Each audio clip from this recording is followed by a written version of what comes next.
Beri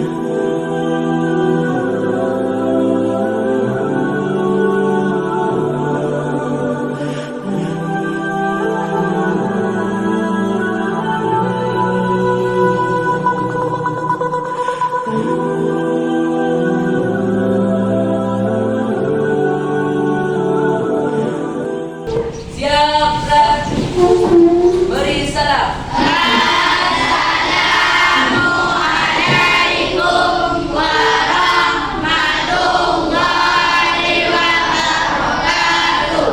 Waalaikumsalam warahmatullahi wabarakatuh. Tegak, gerak.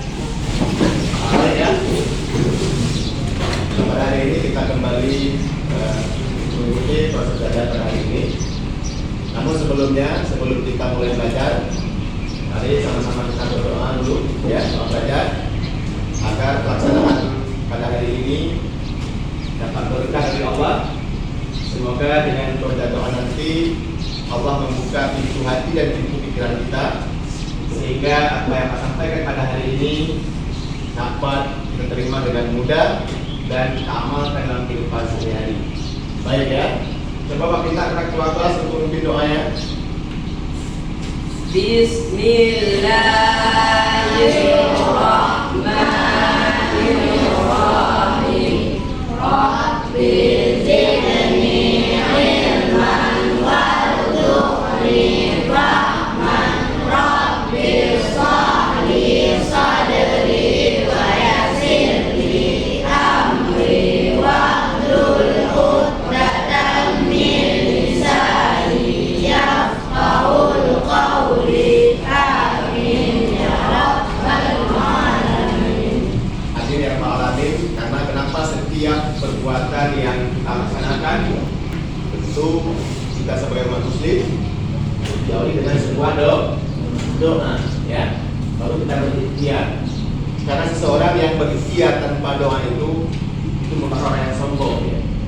Makanya setiap langkah kaki yang kita gerakkan, apalagi kita belajar pada saat seperti ini, tentu kita awali dengan doa. Karena doa itu merupakan senjata bagi orang yang mukmin ya. Nah baik, sebelumnya sebelum kita mulai belajar, Bapak akan mencoba maksud dulu ya. Kira-kira ketua kelas siapa pada hari ini yang terhadir? Muhammad Ferus ya. Muhammad Ferus. Kalian hadir semua? Alhamdulillah ya. Ferus pada keterangannya, izin dia sakit Alfa. Alfa ya. Nah baik. Jadi pada hari ini sebelum kita mulai belajar, masih semangat kan? Semangat ya. Ada yang kurang sehat? Ada yang kurang sehat? Nah baik, sebelum kita mulai, kita akan melaksanakan ice breathing dulu ya. Nah, ice breathing ini penting ya, sehingga dalam kita belajar kita nggak jenuh nantinya. Nanti akan Bapak putarkan video, Bapak akan sampaikan beberapa puisi dan pantun nantinya ya, biar kita semangat dalam mengikuti belajar pada hari ini.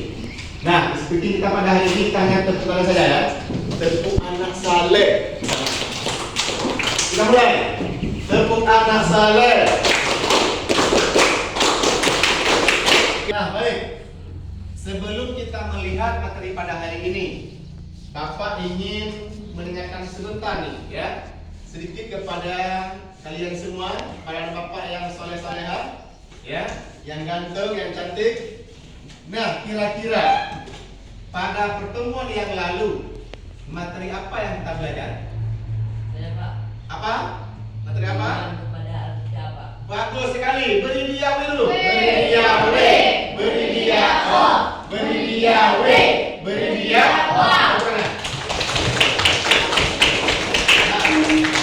Jadi baik, materi sebelumnya kita belajar tentang iman kepada iman kepada Alkitab. Nah, Bapak ingin menanyakan kepada yang perempuan nih ya, yang cantik nih ya. Nah, lihat cantik kan semua? Cantik.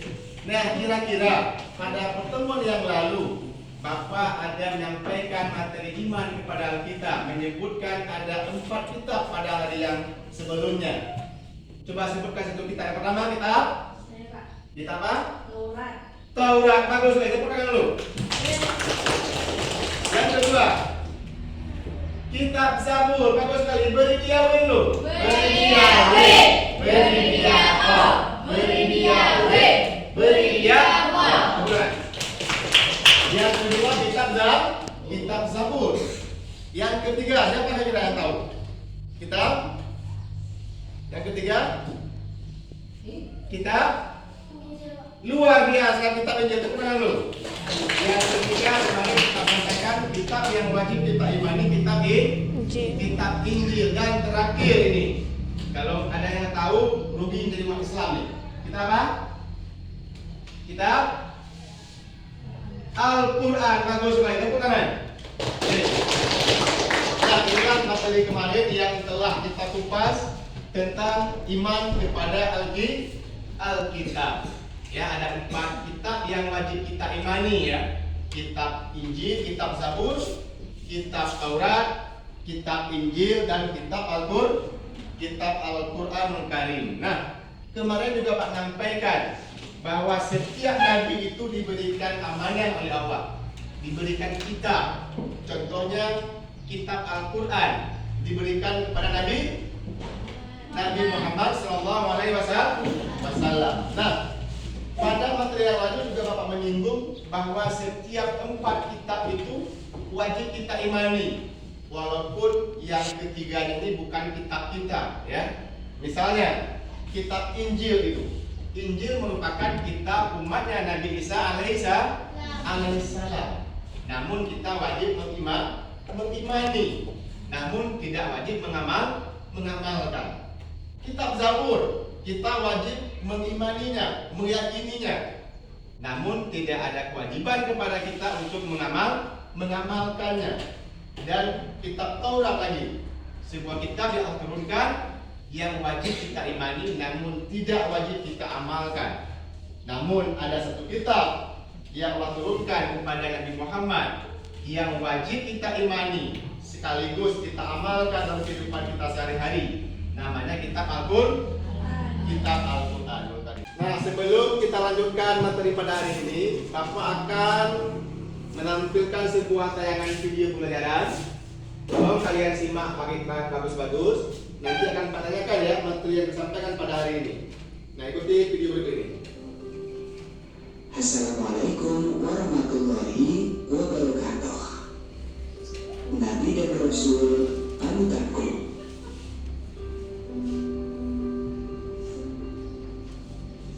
Mengenal Nabi dan Rasul. Ayo kalian perhatikan gambar ini. Setelah menonton video tadi, kira-kira apa materi yang kita pelajari pada hari ini? Siapa tahu? Ya, Pak. Ya, apa Reza? Iman kepada Nabi dan Rasul. Bagus sekali. Beri dia W dulu. Beri dia W. Beri dia O. Beri dia W. Beri dia O. Baik sekali ya. Nah, pada hari ini kita akan melihat materi tentang iman kepada Nabi dan Rasul Allah Subhanahu wa taala. Nah, dalam materi ini Bapak telah merangkumkan 2 tujuan pembelajaran. Yang pertama, nantinya setelah kita belajar materi ini, siswa atau kita semua di sini dapat menjelaskan makna iman kepada Nabi dan Rasul dengan benar. Itu tujuan pertama, ya. Tujuan kedua, siswa dapat memberikan contoh, ya, penerapan keteladanan terhadap Nabi dan Rasul dalam kehidupan generasi digital dengan benar serta menjadi pribadi yang bertanggung jawab, jujur, dan dapat dipercaya. Setelah ini kita akan melihat beberapa poin di sini. Yang pertama tentang pengertian iman dulu nih. Pengertian iman. Nah, di sini telah tampilkan bahwa iman itu kalau kita artikan secara bahasa berasal dari kata amanah atau yu'minu, atau artinya yakin atau percaya. Jadi iman itu bermakna yakin atau percaya.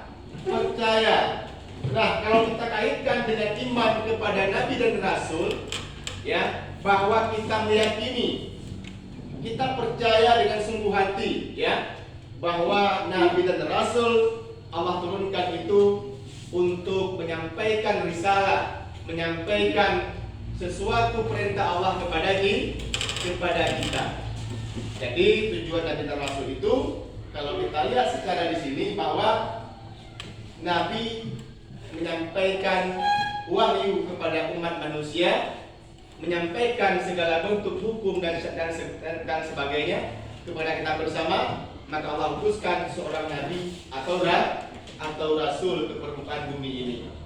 Nah, ini kalau kita lihat secara singkat pengertian iman kepada nabi dan rasul.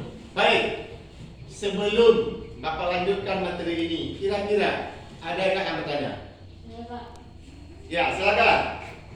Apa bedanya Rasul sama Nabi? Bagus sekali, beri dia W dulu. Beri dia W. Beri dia O. Beri dia W. Beri dia O. Bukan dulu. Nah, pertanyaan yang sangat luar biasa ini ya.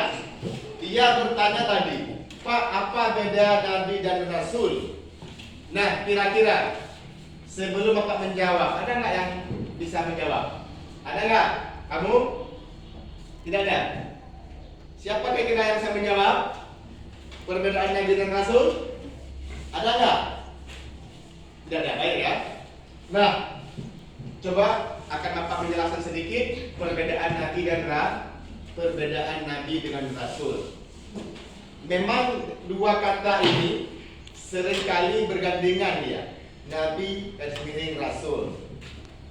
Kadang-kala kita sebagai manusia, apalagi kita sebagai siswa, bahkan seorang guru sekalipun, ya, Pak, sering kita menganggap bahwa Nabi itu sama dengan Rasul, atau Rasul itu sama dengan Nabi.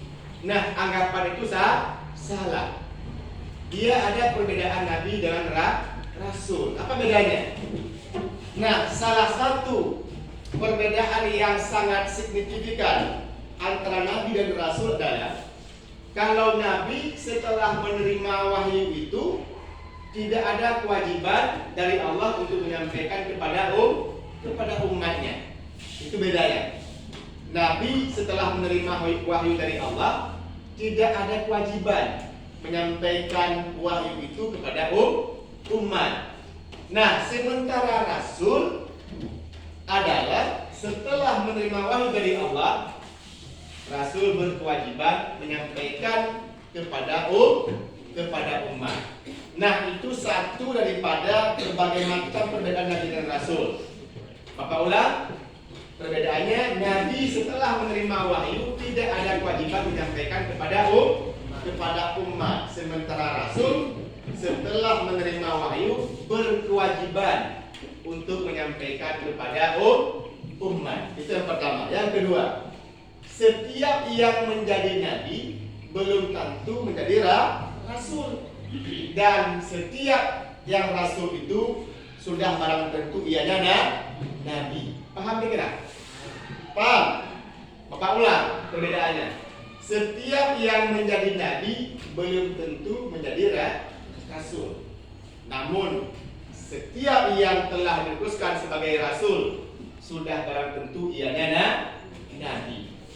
Nah, itu perbedaan kedua. Yang ketiga terakhir Mas sampaikan pada kesempatan ini, beda Nabi dengan Rasul. Kalau kita lihat pada saat ini kita hanya mengenal 25 Nabi dan Rasul, ya. Sebetulnya kalau kita lihat jumlah Nabi itu ratusan ya, ratusan jumlah Nabi itu, kenapa 24? Bahkan lebih daripada ratusan ya jumlahnya. Sementara Rasul jumlahnya 25. Nah, kenapa Rasul 25 itu wajib kita imani? Karena yang 25 orang itu selain ianya Rasul, ianya juga seorang Nabi. Tapi kalau Nabi yang lain ada dia, seperti anak Nabi Adam alaihissalam. Siapa itu namanya? Nabi Cis alaihissalam. Nabi juga. Tapi tidak ada kewajiban untuk kita imani, karena dianya bukan seorang rasul, dan Nabi Cis itu tidak ada kewajiban menyampaikan kepada umatnya. Makanya dia hanya golongan nabi.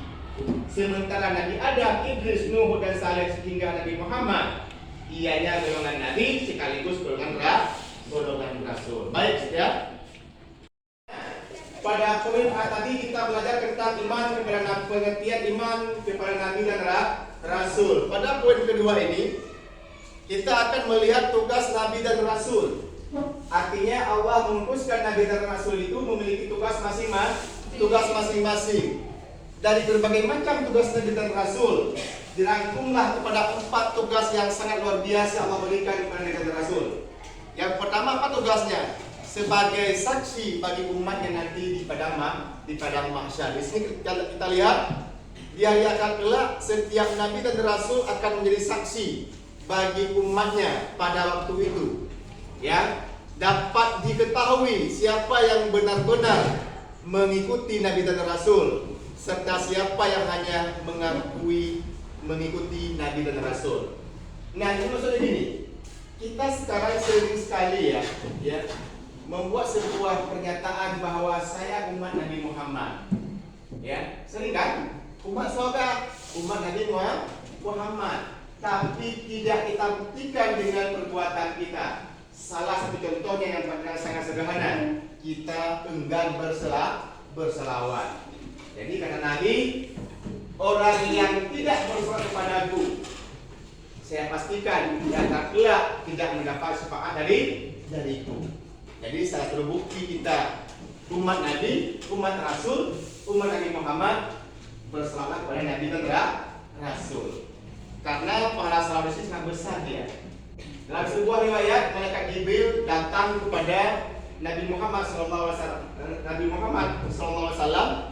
menyampaikan sebuah pesan kepada Nabi Muhammad. Turi malaikat Jibril. Turi. Malaikat Jibril itu tugasnya menyampaikan wahyu. Suatu hari malaikat Jibril mendatangi Rasulullah. Apa tugasnya? Malaikat Jibril menyampaikan pesan kepada Nabi kita. Apa pesannya? Wahai Muhammad, kata Jibril itu, barang siapa berselawat kepadamu 1 kali, maka Allah akan membalas kepada orang yang berselawat itu 10 kali. Jadi Jibril menyampaikan pesan dari Allah kepada Nabi Muhammad bahwasanya barang siapa yang berselawat kepada Nabi 1 kali, niscaya Allah akan berikan 10 kebaikan. Pas Nabi mendengar, Nabi tersenyum, terharu, sehingga Nabi melaksanakan sujud di depan malaikat Jibril. Bukan menyembah Jibril. Sujud yang Nabi lakukan sebagai bentuk sujud syukur atas rahmat Allah yang diberikan kepada umatnya, umat Nabi Muhammad. Sampai sekarang sujud syukur sebagai sebuah perbuatan sunnah kepada kita. Pas kita makan yang bagus, ya, mendapat jodoh yang ganteng misalnya, mendapat istri yang salehah, kita disunahkan untuk sujud syukur sebagai bentuk berterima kasih kepada Allah atas pemberiannya. Begitulah Nabi pada masa itu.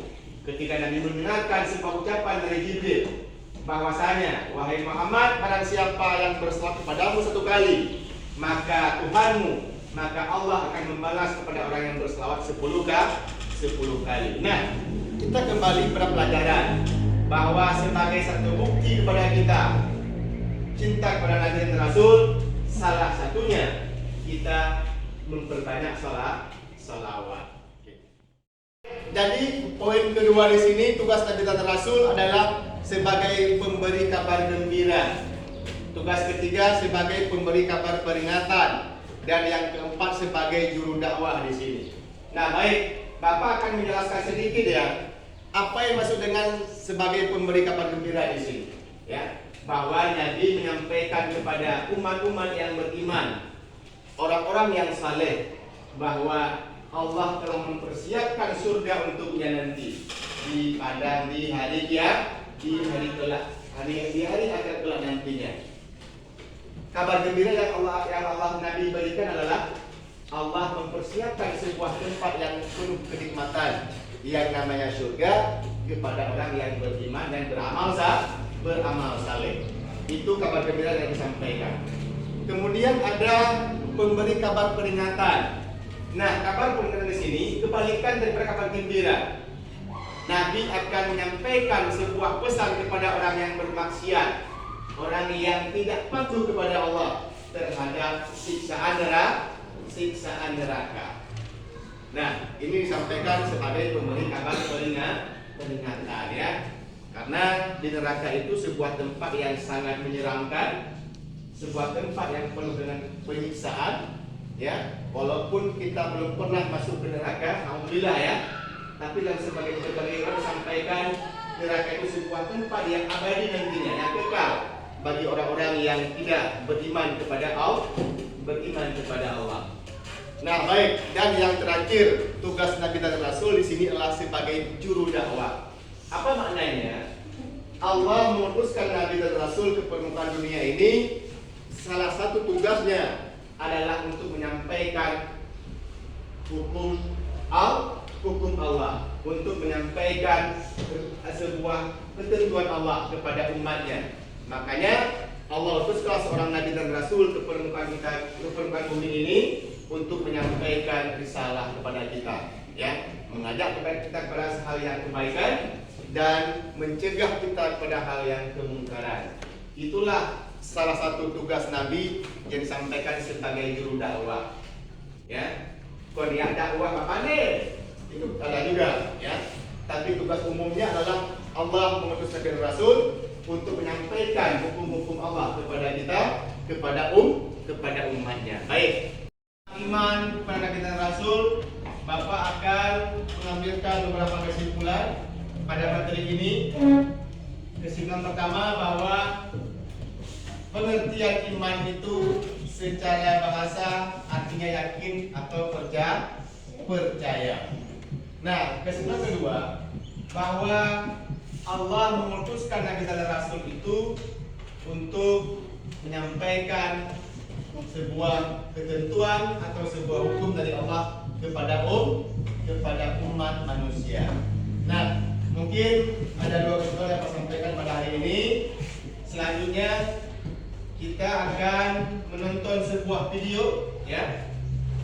Nantinya setelah menonton video ini, Bapak akan memberikan tugas kepada kalian secara berkelompok untuk menyimpulkan pesan dari sebuah video ini, ya, secara berkelompok, ya. Nanti setiap kelompok mempresentasikan kesimpulan videonya di depan kelas, ya. Mari sama-sama kita simak video berikut ini. Kisah keteladanan Nabi Muhammad SAW.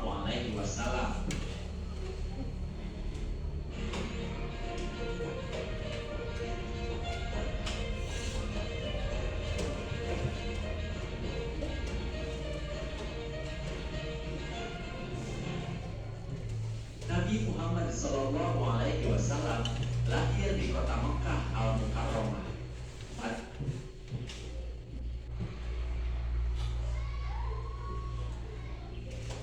Kisah keteladanan Nabi Muhammad SAW.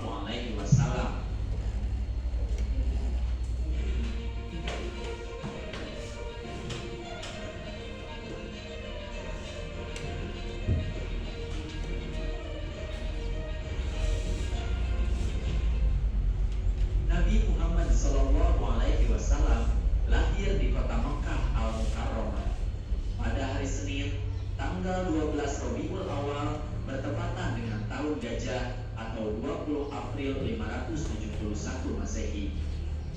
Disebut tahun gajah karena pada tahun tersebut telah terjadi penyerangan Ka'bah oleh pasukan bergajah yang dipimpin oleh Raja Abdullah. Nabi Muhammad SAW lahir dalam keadaan yatim. Ayahnya yang bernama Abdullah telah wafat pada saat beliau kurang lebih masih berusia 2 bulan dalam kandungan. Pada saat wafat, ayahnya tidak meninggalkan banyak harta, hanya meninggalkan beberapa ekor unta saja. Ibu Nabi Muhammad SAW bernama Aminah binti Wahab dari kaum. Kisah keteladanan Nabi Muhammad SAW. Nah, ini nantinya kalian akan bagi beberapa kelompok di sini. nanti tugas kalian adalah membuat satu kesimpulan yang kalian pahami daripada isi video ini ya. Isi video tentang keteladanan Rasulullah Muhammad SAW. Nah, berhubung waktu kita sudah habis ya, maka tugas ini akan Bapak berikan kepada kalian sebagai tugas rumah ya, dikerjakan di rumah secara berkelompok. Nanti insya Allah pada pertemuan selanjutnya, sebelum kita mulai materi yang baru, Bapak akan memberikan kesempatan kepada setiap kelompok untuk menyampaikan pesan-pesan yang mereka terima dari video pada hari ini. Baik ya. Jadi tugas ini Bapak berikan di rumah. Nantinya pada pekan ke depan kita akan presentasikan di depan kelas. Baik ya. Kemudian insya Allah kalau Allah memberikan kemenangan kepada kita bersama, diberikan kesehatan kepada kita semua yang sini, insya Allah materi kita pada pertemuan selanjutnya kita akan mencoba melihat materi tentang meneladani sifat-sifat Nabi dan Rasul. Kemudian pada materi kedua kita pada minggu ke depan insya Allah tentang karakter para Nabi Ulul Azmi. Baik anak semua ya. Setelah menonton video, ini semangat kita? Ya, kita akan tepuk pramuka dulu biar lebih semangat. 1, 2, 3. Tepuk pramuka. Yes, baik ya. Jadi setelah kita menonton video nanti tadi, tugas kita adalah kita buat sebuah Bapak akan memberikan beberapa kelompok di sini. Setiap kelompok akan membuat sebuah rangkuman atau kesimpulan atau sebuah pesan yang kalian tangkap daripada hasil video ini ya. Nanti kita akan bagi kelompok. Bapak akan bagikan lembar kerjanya nantinya. Bapak bagi kertas ini ya. Nanti setiap kalian akan menulis satu kesimpulan ya daripada video yang telah kalian tonton barusan. Nanti setiap kelompok akan Bapak minta kesempatan satu persatu atau satu kelompok ke depan untuk menyampaikan kesimpulan daripada video tadi. Nah, berhubung waktu kita sudah habis, maka tugas ini Bapak berikan sebagai tugas rumah.